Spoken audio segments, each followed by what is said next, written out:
Dilek Mutfak'tan herkese merhabalar. Bugün size olağanüstü kolay bir çorbam var arkadaşlar. Öğrenciler için, çalışan ev hanımları için, beyler için çok basit. 2 yemek kaşığı kadar tereyağını tenceremize alıyoruz. Biraz tereyağı erisin.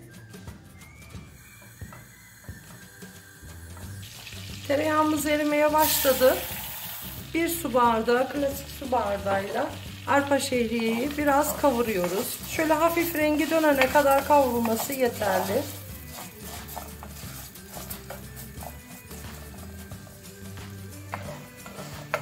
Bir dakika kadar kavrulmuş olan şehriyelerimize 1 yemek kaşığı dolusu salça ilave ediyoruz ve iyice kavuruyoruz salçamızı da.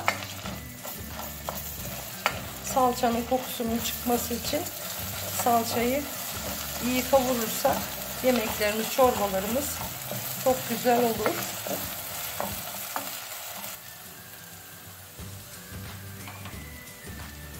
Bir dakika kadar da salçamızı kavurduk. Şimdi 2 tane rendelenmiş domates ilave ediyorum.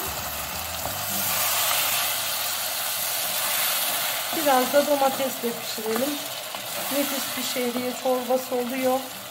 Kışın özellikle tavuk suyuyla, et suyuyla yapabilirsiniz. Sade de yapabilirsiniz. Hiç fark etmez. Kullanacağım tavuk suyunu kendim yaptım arkadaşlar. Tavukları haşladım. Tavuk kemiği de olabilir. Ben bulamadım, but aldım. Butları haşladım. Tavuğun suyunu böyle çıkarıp çorbamıza ilave edeceğiz.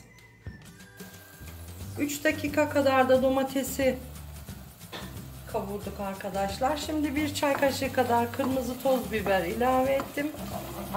Şöyle bir çevirelim. Haşlamış olduğumuz tavuğun suyunu ilave ediyoruz.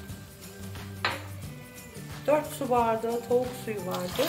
2 su bardağı da su ilave ettim, kaynamış su. Siz hepsini dilerseniz tavuk suyundan da yapabilirsiniz.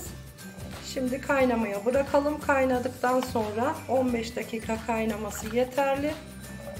Ondan sonra çorbamız pişti demektir. Çok kolay bir çorba ama çok lezzetli. Mutlaka deneyin. Çorbamız kaynamaya başladı. Şimdi 1 tatlı kaşığı kadar tuz ilave ediyorum. Yarım tatlı kaşığı kadar da karabiber. Kapağını kapatıp kaynamaya bırakıyoruz. Yaklaşık 10 dakikadır kaynayan çorbamıza şöyle bir bakalım. Biraz yoğun gibi, gördüğünüz gibi. Kaynamış su ilave edebilirsiniz. 1 bardak su ilave ediyorum.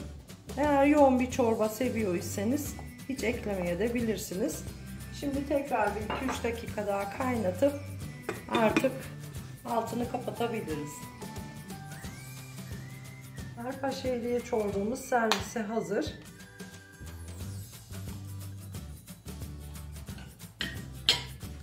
Biraz maydanoz, biraz da limon sıkınca şahane, muhteşem bir çorba oldu. Sağlıklı günlerde yemeniz dileğiyle. Kanalıma abone olup beğenilerinizi unutmayın. Sağlıkla kalın, hoşça kalın.